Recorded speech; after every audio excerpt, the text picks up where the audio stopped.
O Link Vanguarda vem mostrando desde segunda-feira que 2 casas do Jardim Imperial em São José dos Campos estão interditadas. O motivo?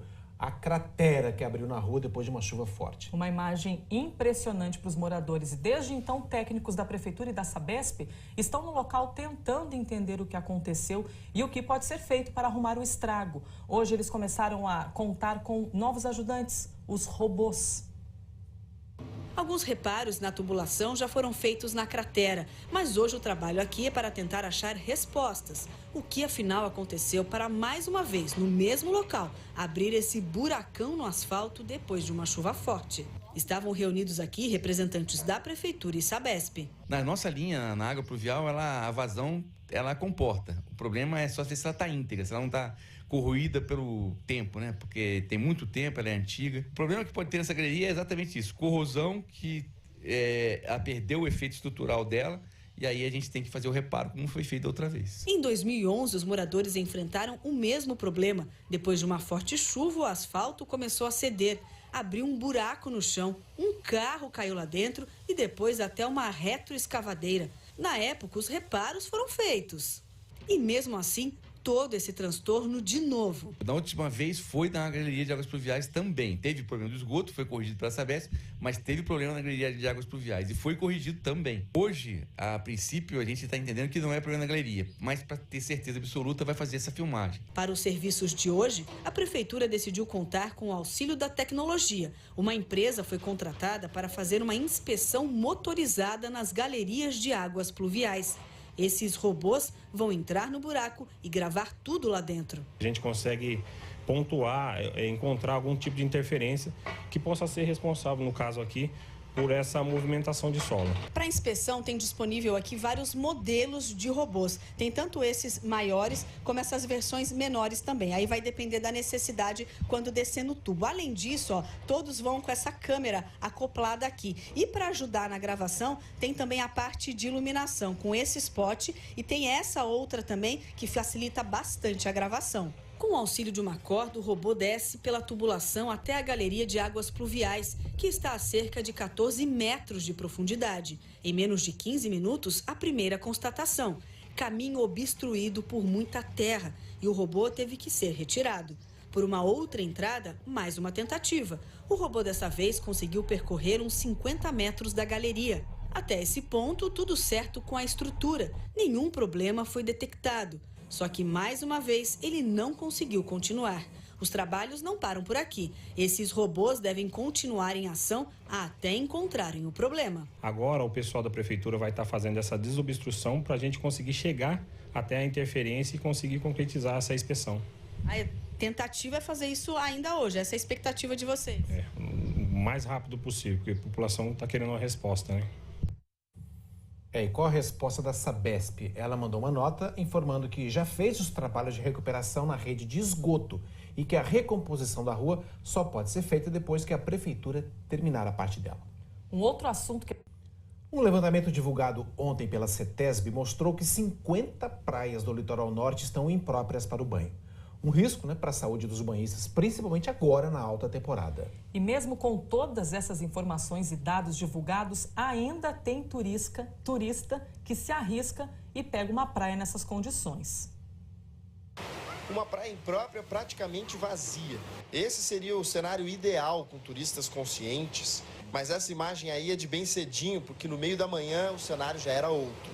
O Luiz César veio de Minas e, como ele não sabia da condição da praia, montou todo um esquemão para a família. Então eu cheguei e não tô nem sabendo. É uma praia que você gosta de vir? Ah, eu demais. Eu gosto de estar sempre aqui. A gente acabou de montar, depois de desmontar tudo agora para ir para outra praia, dá um trabalho. Para poder brincar, que as crianças gostam de brincar.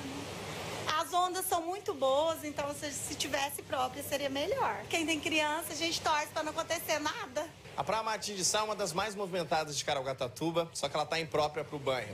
E aí fica difícil, porque muita gente gosta de vir aqui justamente para entrar no mar. Mas quem sabe essa seja uma motivação para você escolher uma outra praia. Em Caraguatatuba, 6 estão impróprias. São elas: Indaiá, Palmeiras, Praia do Centro, Tabatinga, Porto Novo e Martim de Sá. No Indaiá, mesmo com a praia imprópria desde o fim do ano passado, os banhistas que passaram por lá ontem encontraram essa bandeira verde da CETESB. Hoje nós fomos na praia pela manhã, mas a bandeira já tinha sido trocada. Já em Ilhabela, das 19 praias avaliadas, 18 estão impróprias. Apenas a Praia do Pinto foi considerada própria para o banho. Em São Sebastião, são 13 praias com a bandeira vermelha, entre elas Boiçucanga e Arrastão. Em Ubatuba também são outras 13 praias impróprias, como Lázaro, Toninhas e Enseada. Essa dermatologista explicou que uma praia imprópria oferece riscos ainda na areia. E se entrar na água, os riscos são ainda maiores. Sempre há um risco, e especialmente para as pessoas mais velhas e para as crianças, que têm uma imunidade mais baixa, né? Então, para eles, uma quantidade, às vezes, pequena do germe que estiver ali já é suficiente para desencadear um problema, né? Segundo a CETESB, o grande fluxo de turistas e as chuvas dessa época do ano colaboram para deixar as praias impróprias.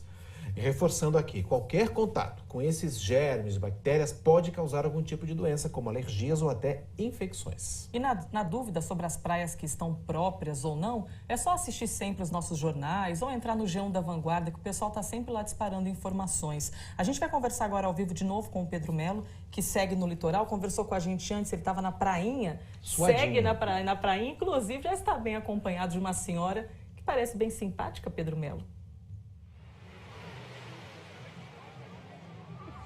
Muito boa tarde. Sim, eu estou aproveitando um pouquinho da sombrinha aqui com a dona Zulmira, que é uma vovozona de coração gigante que veio com os netos aqui para a praia. Você estava me dizendo que você prefere a piscina, é isso? Eu prefiro a piscina. Mas você veio para ficar de olhos neles, ajudar as mães? Sim, sim. Tem uma menininha aí que não faz parte da família, faz parte e não faz, né? Aí, como ela veio comigo, eu tenho que tomar conta, né? Tem que olhar, porque senão o perigo aí fora. Agora, aqui na prainha, sossegada, a senhora vai entrar no mar também, não? Eu acho que sim. Muito não, calor, né? Já não, mas acho que sim. Então tá bom, aproveita aí. Obrigado por você ter me deixado na sombrinha aqui. Eu vou levantar, né? Porque eu quero mostrar de mais coisas que tem aqui na prainha. Prainha que não tá tão lotada, mas tem gente chegando. Inclusive, a dona Zulmira chegou agora há pouco, por isso que eu peguei um pouquinho de uma sombra dela. Aqui atrás de mim, ó, tem stand-up e caiaque. Eu fiquei sabendo que por 30 minutos, as duas opções aí, paga R$30 o stand-up paddle e para fazer andar de caiaque, R$15. 30 minutos, bastante tempo. Tem uma galera que vai, eles dão uma orientação para quem não sabe. Muita gente aproveitando na água. Prainha que está própria para o banho. Muita gente aproveitando dentro da água. A água está bem fresquinha aqui. E eu vou conversar com um rapazinho que queria falar comigo. Vem aqui. Da onde que você é? Fala para aí a sua cidade. São Paulo. E você?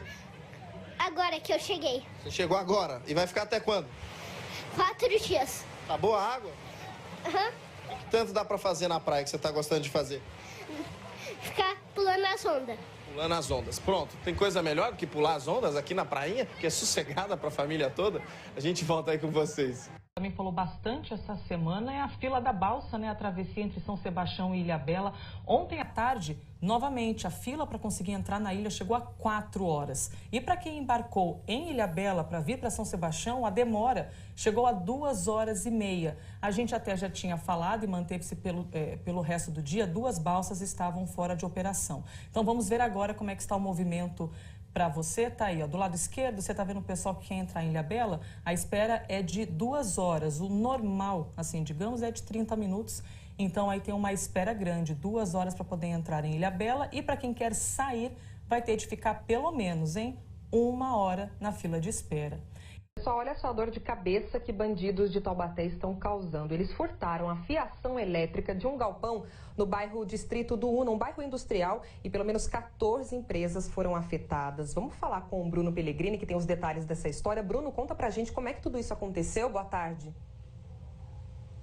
Boa tarde para você, Thalita. Boa tarde para todo mundo. E não foi a primeira vez, não. Essa é a terceira vez. 2 aconteceram no início do ano passado, a terceira agora no início desse ano. Olha, é uma propriedade que pertence à prefeitura, são 3 balcões e o furto aconteceu no balcão 3, onde tem 10 estabelecimentos, entre serralheria, marcenaria, oficina mecânica. E a gente está bem ao lado aqui da sala de energia. O que acontece aqui é que vem o abastecimento da concessionária, feito nessa sala, e dessa sala acontece a distribuição para os galpões. Eles roubaram os fios de alta tensão, né? São São aqueles fios maiores aí, esses fios foram cortados, inclusive foram enviadas fotos para a gente mostrando os detalhes. Eles roubaram toda a fiação do quadro de distribuição de energia dos estabelecimentos. Aqui eu vou conversar com o Sidney, que tem uma marcenaria aqui, para explicar para a gente como é que foi hoje a situação. Vocês chegaram, eles tinham arrombado, e como é que vocês conseguiram trabalhar? Não, como é que foi? Não, nós não conseguimos trabalhar, porque sem energia não tem como, né? E não foi a primeira vez, né? Não, não foi a primeira vez. São 3 vezes já. Com essa é 3 vezes. Agora, imagino que você tenha clientes, serviços aí, pedidos para serem entregues. Como é que você vai fazer? Sim, claro, é difícil, né? Como é que nós vamos entregar o serviço, as encomendas desse mês, né? Vocês têm câmeras de segurança aqui, né? O repórter cinematográfico do Reis vai mostrar pra gente, logo aqui em cima, inclusive. E aí, vocês já fizeram um boletim de ocorrência? Essas imagens já foram para a polícia? Sim, já fizemos o boletim de ocorrência e as imagens também já foi até a polícia, sim. Tem outro tipo de vigilância por aqui ou não? Como é que funciona? Não, não tem. Não tem nada de vigilância nenhuma aqui, não. Agora, tem já pelo menos uma previsão de quando vocês vão conseguir restabelecer a energia para voltar a funcionar? Não temos nem ideia, viu? A gente vai ter que reunir todo mundo aqui, fazer uma vaquinha e fazer novamente o que foi feito da outra vez. Tá certo, então agradeço, obrigado pela sua entrevista. Olha, a Polícia Militar informou que vai intensificar o patrulhamento aqui nessa região do Distrito Industrial do Una, onde ficam os galpões da Prefeitura. Vamos lembrar, então, que as pessoas que têm estabelecimento aqui são permissionários. A Prefeitura informou o seguinte: apesar da propriedade ser da Prefeitura, a responsabilidade aqui pela segurança do local, assim como limpeza, entre outras coisas, seria dos permissionários. Então, é deles a responsabilidade de estabelecer, né, justamente o fornecimento de energia para que eles consigam voltar a trabalhar. Agora, imagina o prejuízo, já que eles vão ficar parados e ainda não tem um prazo, mais um furto. Terceira vez que isso acontece por aqui, Thalita. Tá mole não. Que situação, né, Bruno? Terceira vez, portanto, então, 10 empresas afetadas, como você disse. Em casos como esse, as informações vão atualizando a todo momento. É claro que a gente segue acompanhando. Como o Bruno disse, né, um baita prejuízo para essas empresas logo no começo do ano. Ninguém merece. Bom... Você já foi a São Luís do Paraitinga? Quem já foi sabe o quanto é bonito, né? Aqueles casarões antigos, o coreto ali na praça, muito legal. Será que tem alguma coisa que deixa a cidade feia? Vamos conversar com a Thalita França, então. Até Thalita, tem alguma coisa que pode deixar feio tudo isso aí que é tão lindo e que atrai tanta gente da cidade? Tem sim, Abranches. Boa tarde para você e para todo mundo. É toda aquela fiação de energia, sabe, que sai dos postes do centro histórico. Isso é um problema para São Luís do Paraitinga, um problema para a paisagem da cidade. E aí, para acabar com essa poluição visual, a Prefeitura está retomando um projeto que começou há 3 anos. A beleza da Igreja do Rosário poderia ser melhor contemplada se não fossem todos esses fios. O centro de São Luís do Paraitinga é cheio de casarões históricos e coloridos. E é justamente para melhorar essa vista e deixar a cidade mais atrativa que a Prefeitura quer esconder os cabos de energia e telefonia. Muito boa, eu acho melhor. Vai ficar bem mais bonito a cidade, né? Mas a mudança não é novidade por aqui. Essa será a segunda etapa de um projeto que começou há mais de 3 anos. Na época, a Prefeitura de São Luís disse que a obra levaria 7 meses. A primeira etapa desse projeto de fiação subterrânea, que começou lá em 2015, parou aqui nessa rua, a Monsenhor Inácio Gioia. A Prefeitura disse que foram vários problemas, entre eles a demora no repasse de verba e a desistência da empresa responsável. A única coisa feita por aqui foi a colocação dessas caixas de passagem de dutos, onde ficariam os fios. Agora, nessa nova fase do projeto, a rua Monsenhor Inácio Gioia não será contemplada. Nessa fase que a gente está hoje, que é o dinheiro do DAD, não está sendo contemplado. Futuramente, a atual administração vai procurar recurso para estar finalizando toda a obra. A obra vai passar em outros 6 pontos do centro histórico.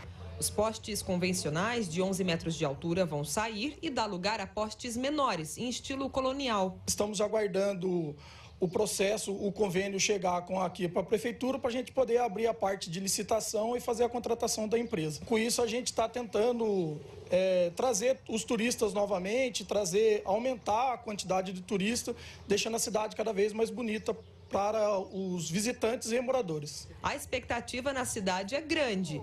Moradores e comerciantes querem que agora o projeto finalmente saia do papel. As pessoas, quando saem para viajar, elas buscam beleza, com certeza vai atrair mais o turismo de lazer e também o turismo comercial. O problema é que criou uma ansiedade na gente, né? Pô, vai ter, depois não tem nada, a gente ficou meio chateado, mas eu creio que agora vá para frente, tomara, né? Pelo menos é o que eu espero.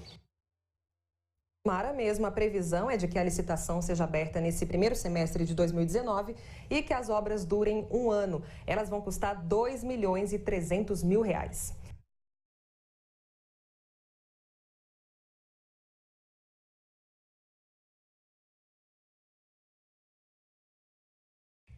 Link Vanguarda.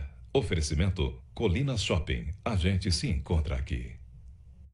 Muita gente procurando o PROCON de Jacareí para reclamar. E olha só nesse início de ano de 2019, os atendimentos quase dobraram em relação ao ano passado. Vamos falar de novo então com a Águida Queiroz para saber quais são as maiores reclamações feitas aí na cidade. Oi, Águida.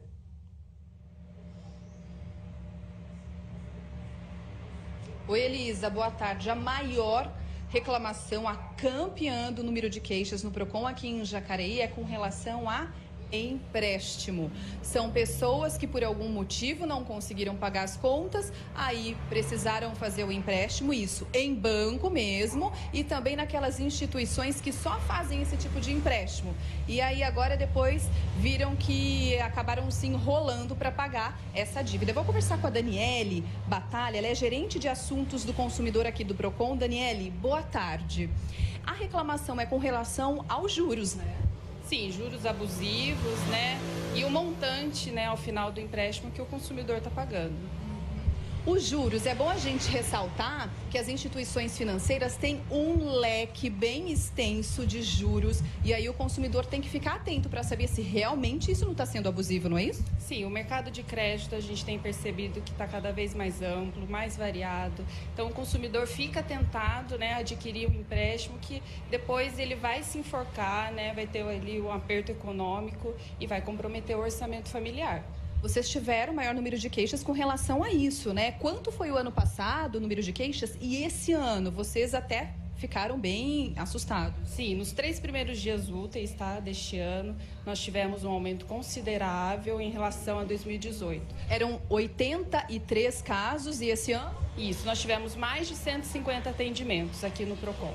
Certo, esses processos estão em análise, né, a gente entende, mas há que tipos de caso? Pessoas que emprestaram uma pequena quantia que no final da prestação vão pagar o dobro, o triplo? Sim, depois, né, de contratar o empréstimo, que eles se vê, né, com a despesa comprometida, então eles querem aí fazer a revisão dos juros, né, E é possível revisar os juros e esse consumidor pagar menos, o que é justo pelo menos? Sim, é possível, tá? E em razão do início do ano, ter muitas despesas também, o consumidor acaba contratando empréstimo e acaba pagando um absurdo e se endividando. Então, para a gente encerrar, o que o consumidor deve fazer antes de fazer um empréstimo para depois não cair numa roubada? Isso, é a prevenção sempre, tá? O PROCON de Jacareí insiste, tá, em repassar ao consumidor para que tenha cautela nesse início do ano, tá? Precisa sim fazer uma análise criteriosa do orçamento doméstico, voltar a colocar o orçamento familiar na ponta do lápis para ver se há realmente a necessidade de pegar o empréstimo. Aguentar um mês, cortar os gastos desnecessários, e eu acho que isso é fundamental para que dê continuidade, né, ao restante dos meses. Muito obrigada pela entrevista. Lembrando também que os juros do cartão de crédito não é fácil. Então, se puder evitar usar o cartão de crédito, pagar só o mínimo, é a dica também muito valiosa para você que, de repente, está com as continhas aí apertadas. Voltamos para o estúdio. Tipo de coisa que a gente quer fugir, né, Águida? Obrigado pelas informações. Juros de cartão de crédito é para fugir mesmo. Claro que tem gente que não tem alternativa, às vezes precisa escolher isso e tal, mas se puder é bom, deixar de lado. E para evitar prejuízos, fazer a reclamação no local correto, está aí o PROCON prestando o serviço. Procurar os direitos. Ainda em Aparecida, a gente fala daquele caso da criança que morreu picada por um escorpião. Ela foi enterrada ontem. A prefeitura disse que a vigilância foi até o bairro onde ela morava para fazer uma vistoria. Maria Júlia Barbosa dos Santos, de 1 ano e 4 meses, morava nessa casa no bairro Ponte Alta, em Aparecida. Segundo o avô, ela foi picada por um escorpião dentro de casa. Ele picou ela aqui e correu lá para debaixo da sapateira. Não foi 10 minutos para pegar o corpo ali.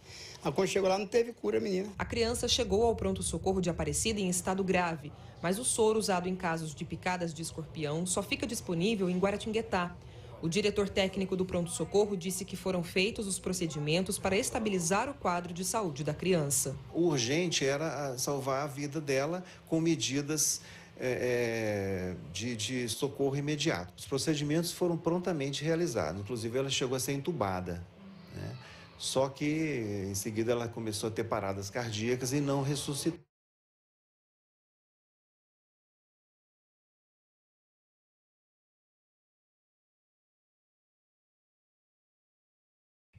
Link Vanguarda.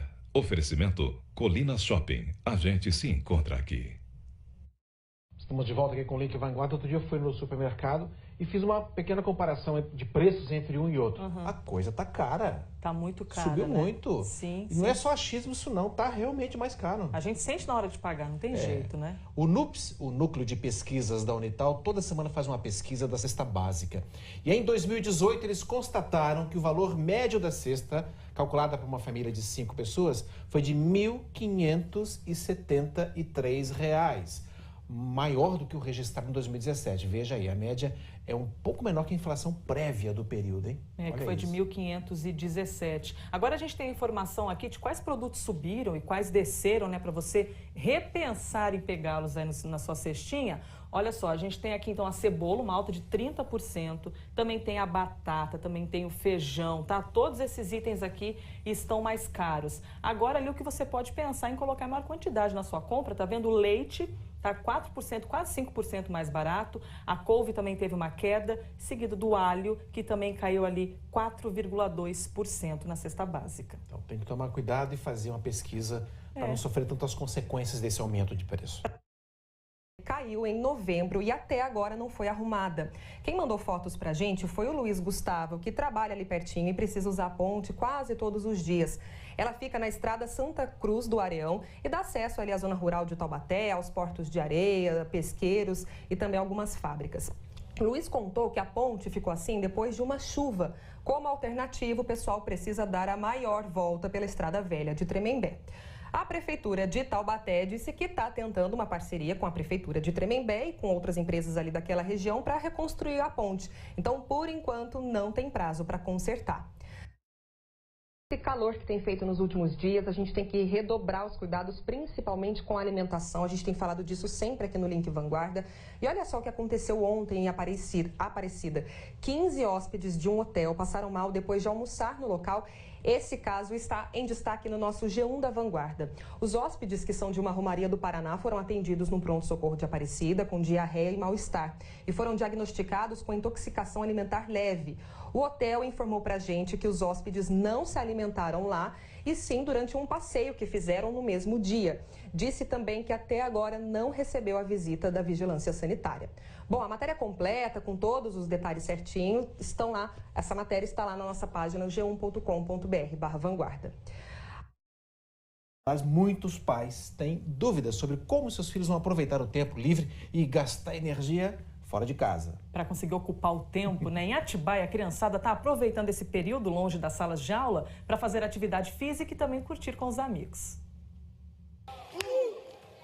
Energia é o que não falta para essa turminha gastar durante as férias. Nossa, a gente correu muito agora, então eu tô morto. Mas vai brincar mais aí. Vou, muito. E aí é bom ter um lugar para brincar e se divertir para valer. Até porque às vezes ficar em casa ou ir trabalhar com os pais, para muitos não é muito legal. Se você não estivesse aqui, você estaria onde fazendo o quê agora? Estaria numa reunião muito entediada com a minha mãe. Sem contar que em quase 2 meses que eles ficam sem aulas, dá pra fazer um montão de coisas. Dá pra brincar, ficar mexendo no celular até tarde. Mas aqui no ginásio da Primeira Igreja Batista de Atibaia, a Clara e toda essa criançada aí deixaram o celular de lado e foram praticar esportes. fico brincando de esportes, ou faço esportes, eu pago flexão de vez em quando. E a euforia aqui é tanta que às vezes pequenos acidentes podem acontecer. Não é mesmo, Daniel? Eu tropecei, daí o homem estava segurando aqui, o funcionário, daí eu caí e rasgou aqui. Você também vai ficar brava ou ela vai ficar tranquila, não vai falar nada? Eu acho que ela vai ficar brava, mas fazer o quê? Nos intervalos, as crianças também aprendem sobre como ser uma pessoa melhor. O esporte é uma maneira da gente interagir com elas, da gente conectar com elas, com o mundo, com a realidade delas, né? Mas a gente quer usar esse momento aqui para nos aproximar, para trazer uma palavra de ajuda, de apoio, tanto para aquela criança que está em desenvolvimento, como para os próprios pais deles, né? Mas nesse calorão que tem feito nos últimos dias, aqui em Atibaia, mais ou menos 35 graus, tem criança que não abre mão de uma brincadeira mais refrescante. As piscinas públicas de Atibaia costumam receber mais de 100 pessoas por dia durante as férias escolares. Essa aqui, do Poliesportivo do Elefantão, reúne os pequenos mais calorentos. Não dá pra resistir desse calor, tá muito calor. Até às 5h30 dá pra fazer várias coisas. Brincar o dia inteiro, ficar na água. Seja na água ou na quadra, o que importa mesmo é aproveitar, porque já já volta tudo ao normal. Tá muito legal. Por quê? Por causa que eu tava com o maior calor, porque aí eu vim a pé. E aí agora tá mal gostosa a água.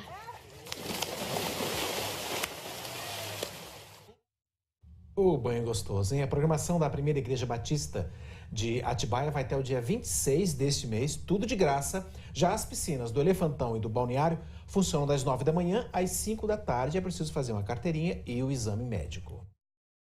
Uma ponte em Ubatuba. Essa daí é exclusiva para pedestres e fica no bairro do Itaguá, um dos mais movimentados da cidade. Embaixo da ponte passa um córrego, mas olha só a situação. Quem mandou fotos para a gente foi o morador Júnior Camargo, que contou que essa ponte foi interditada em dezembro, mas ela já estava bem ruim há um tempão, viu?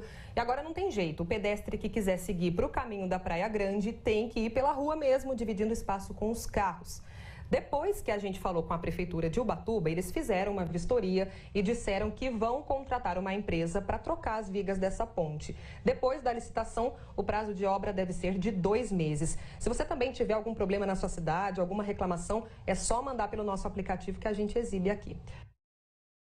As máximas no litoral têm passado dos 30 graus. E aí quem vai pegar uma praia tem de tomar alguns cuidados. São vários os cuidados, mas um deles é com a saúde, né? Vamos conversar com o Pedro Melo, que a gente quer saber se o pessoal tem se protegido na beira da praia, né, Pedro? Muito sol, quem vai à praia gosta, mas protetor solar é importante também, né? Olá, muito boa tarde para vocês. Hoje eu tô aqui na prainha, sim, protetor solar extremamente importante. Eu mesmo já passei e reforcei antes de entrar ao vivo aqui agora com vocês. Estava gravando hoje cedo, já tô sentindo a pele arder porque o sol realmente muito quente.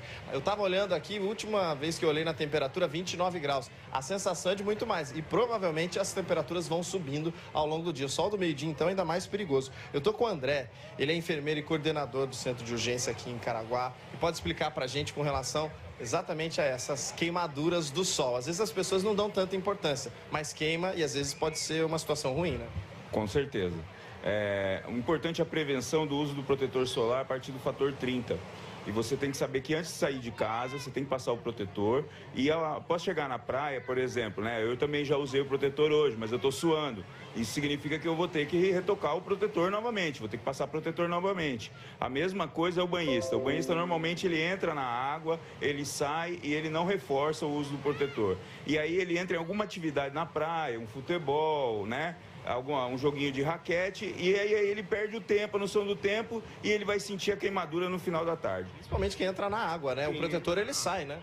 E o suor também. Você tá jogando um futebol na praia, alguma coisa, você suou, você tem que retocar o protetor solar. E saber também que a partir das 16 horas, né, o índice de UV é muito mais alto do sol. Então a gente tem que se proteger em relação a isso. Quem está em casa entendeu, o que seria a insolação? É a queimadura quando ela já está passando de um nível aí aceitável, vamos dizer assim? Sim, quando ela provoca dor, ela provoca desidratação, porque a exposição da queimadura da pele em primeiro grau perde líquido, né, por evaporação, e aí ela é diferente da intermação. A intermação é quando você está num ambiente fechado quente. A insolação é a queimadura por contato com o sol mesmo. Ela pode ocorrer em primeiro grau, que é aquela vermelhidão com ardência, e até em segundo grau, quando solta as bolhas, que a gente chama de flictemas, né? Nesses casos, deve-se procurar o serviço de saúde, porque a desidratação pode comprometer, principalmente as crianças e os idosos. Vamos falar também de um outro assunto importante. Olha, na temporada do ano passado foram 50 atendimentos por queimaduras de águas vivas aqui no litoral,